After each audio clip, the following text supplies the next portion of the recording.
Assalamualaikum warahmatullahi wabarakatuh. Perkenalkan, nama saya Nina Aprianingsi dengan NIM 2111189, Prodi Ilmu Hukum Fakultas Hukum Universitas Primagraha.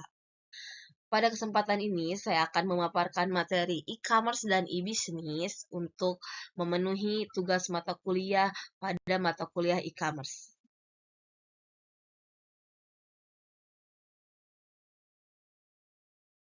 Baiklah, langsung saja kepada pembahasannya. Yang pertama yaitu mengenai pengertian e-commerce. E-commerce secara umum dapat diartikan sebagai proses internet transaksi jual-beli secara elektronik melalui media internet. Menurut Mariza Arvina dan Robert Marfaungs, e-commerce yang atau lebih dikenal dengan e-commerce dapat diartikan sebagai suatu cara berbelanja atau berdagang secara online atau direct selling yang memanfaatkan fasilitas internet di mana terdapat website yang dapat menyediakan layanan get and deliver.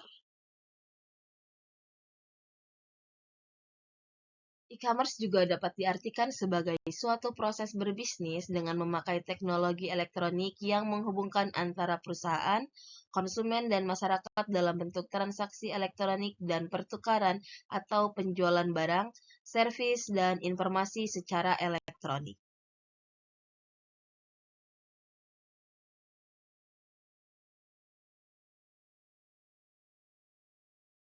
Selanjutnya kita akan membahas mengenai faktor pendukung e-commerce. Faktor pendukung e-commerce diantaranya yaitu yang pertama cakupan yang luas, yang kedua proses transaksi yang cepat, yang ketiga e-commerce dapat mendorong kreativitas dari pihak penjual secara cepat dan tepat, dan pendistribusian informasi yang disampaikan berlangsung secara periodik. E-commerce dapat menciptakan efisiensi yang tinggi, murah, serta informatif. Kemudian yang terakhir, e-commerce dapat meningkatkan kepuasan pelanggan dengan pelayanan yang cepat, mudah, aman, dan akurat.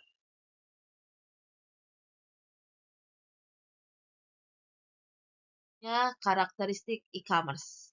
Karakteristik e-commerce antara lain yaitu terjadinya transaksi antar dua belah pihak. Kemudian adanya pertukaran barang, jasa, dan informasi. Dan yang terakhir, internet merupakan medium utama dalam berproses atau mekanisme perdagangan tersebut.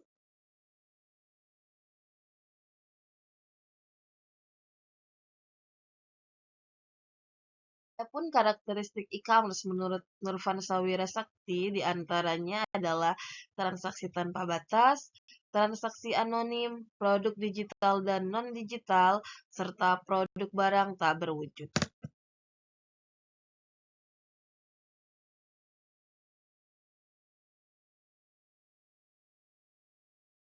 Selanjutnya yaitu mengenai jenis-jenis transaksi e-commerce.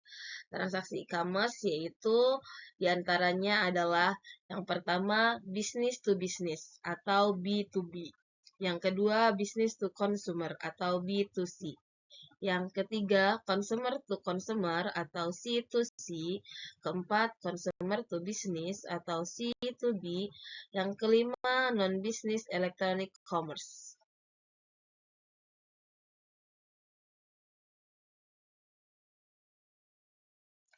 Business to consumer atau B2C, yaitu merupakan transaksi retail dengan pembeli individual. Selain itu, business to consumer atau B2C juga dapat berarti mekanisme toko online atau electronic shopping mall, yaitu transaksi antara e-merchant dan e-customer.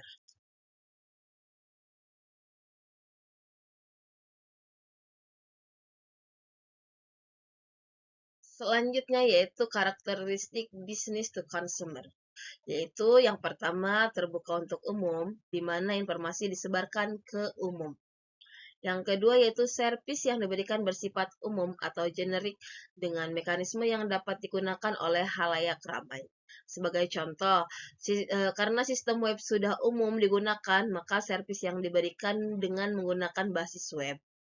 Yang ketiga, servis diberikan berdasarkan permohonan atau on demand. Konsumer dapat inisiatif dan produser harus siap memberikan respon sesuai dengan permohonan. Yang keempat, pendekatan klien atau server. Sering digunakan di mana diambil asumsi klien atau customer menggunakan sistem yang minimal atau berbasis web dan processing atau bisnis prosedur diletakkan di sisi server.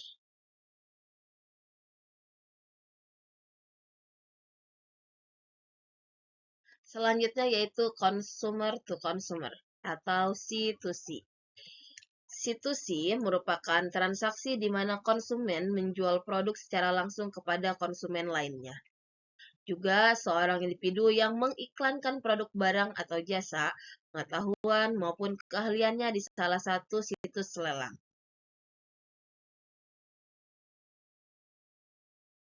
Yaitu consumer to business atau C2B. Consumer to business atau C2B merupakan individu yang menjual produk atau jasa kepada organisasi dan individu yang mencari penjual dan melakukan transaksi. Selanjutnya, non-business electronics commerce. Non-business electronics commerce meliputi kegiatan non-bisnis seperti kegiatan lembaga pendidikan, organisasi nirlaba, keagamaan, dan lain-lain.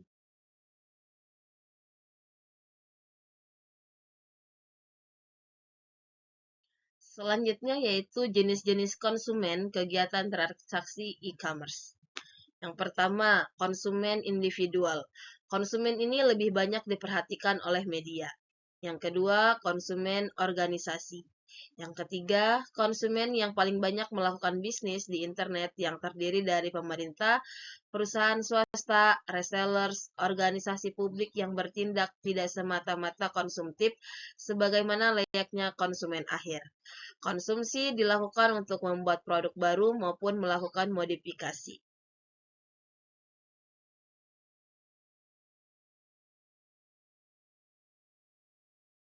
Selanjutnya mengenai konsumen e-commerce didasarkan pada perilaku konsumsinya. Yang pertama yaitu impulsive buyers, yaitu konsumen yang ingin cepat-cepat membeli, cenderung gegabah dalam mengonsumsi produk yang ditawarkan. Yang kedua, patterns buyers, yaitu konsumen yang teliti melakukan komparasi harga dan menganalisa produk yang ditawarkan. Yang ketiga yaitu window shoppers, yaitu konsumen yang sekedar browsing atau surfing atau menjelajahi internet saja.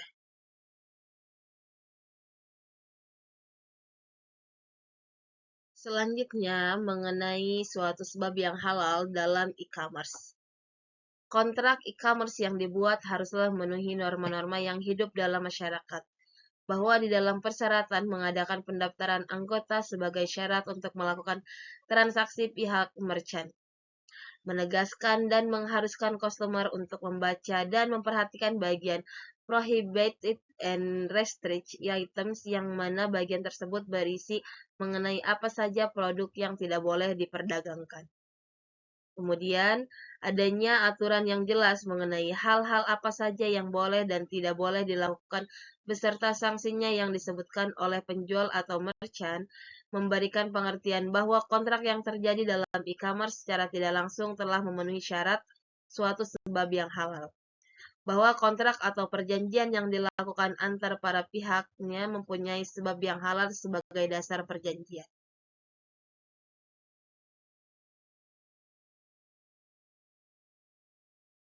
Materi selanjutnya yaitu mengenai e-business. E-business adalah kegiatan bisnis yang dilakukan secara otomatis dan semi-otomatis dilakukan dengan menggunakan teknologi elektronik.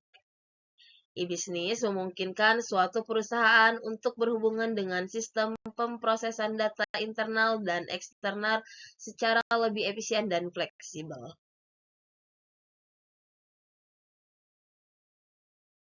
Selanjutnya yaitu mengenai perbedaan e-commerce dan e-business. Secara teknis, e-commerce hanya merupakan bagian dari e-business. Karena menurut definisi e-business adalah semua transaksi bisnis online termasuk penjualan secara langsung kepada konsumen atau e-commerce. Maka dari itu perbedaannya antara lain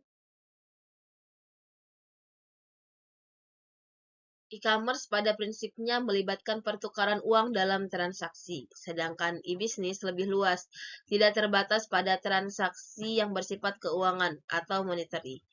Semua aspek dalam bisnis seperti pemasaran, perancangan produk, dan sebagainya sudah termasuk ke dalam e-bisnis.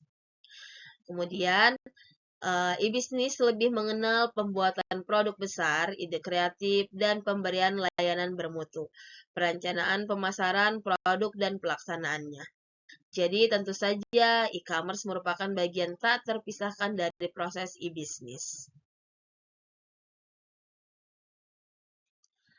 Baiklah, dari materi di atas dapat diambil kesimpulan, yang mana kesimpulannya adalah e-commerce merupakan suatu bagian dari e-bisnis, di mana e-commerce ini dapat dijadikan solusi untuk membantu perusahaan dalam mengembangkan perusahaan dan menghadapi tekanan bisnis. Penggunaan e-commerce dapat meningkatkan efisiensi biaya dan produktivitas perusahaan, sehingga dapat meningkatkan produktivitas perusahaan, dapat meningkatkan kemampuan perusahaan dalam bersaing. Mungkin hanya itu yang dapat saya sampaikan. Kurang lebihnya mohon maaf. Wabillahi taufiq wal hidayah. Wassalamualaikum warahmatullahi wabarakatuh.